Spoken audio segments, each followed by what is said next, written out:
valeur que vous avez sélectionnée, c'est Maison du Monde, les articles de décoration et mobilier. Alors, dans le rouge depuis 5 jours, mais qui repart à la hausse. Pour autant, la tendance baissière peut reprendre d'un point de vue technique. Oui ou pas. Donc, c'est ce que l'on va voir, en fait. Ce que l'on voit très bien sur le graphique, c'est qu'on est sur une action qui est en baisse depuis le 28 mai. Mais c'est une baisse qui se fait de manière très harmonieuse.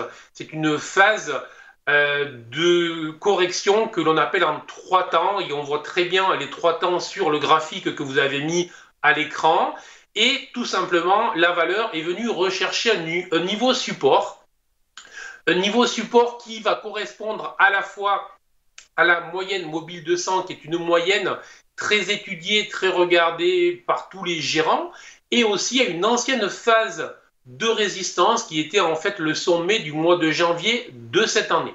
Donc très clairement, un maintien sur les niveaux de prise actuels serait un très bon signal, avec une possibilité de rebond rapide au-delà des 20,5 euros et donc un potentiel haussier donc très intéressant. L'inverse, voilà, si je vous dis qu'il faut que le support tienne, il faut que le support tienne, bien évidemment, donc ne plus repasser sous les 17,50 € car là, on aurait potentiellement un signal négatif avec une accélération rapide vers les 16 € et donc là aussi, enfin, donc en fait, une vague de baisse relativement forte. Donc, on sait aussi que la plupart des analystes sont plutôt positionnés à l'achat sur cette valeur qui présente un PER de 16 pour l'année en cours et en fait un PER de 12,5 pour l'année prochaine. Donc on peut considérer qu'on n'est pas sur une valeur survalorisée comme beaucoup de valeurs que l'on trouve aujourd'hui sur les marchés. Et enfin, ce qui m'intéressera sur cette valeur, c'est qu'elle fait l'objet d'une double prime spéculative.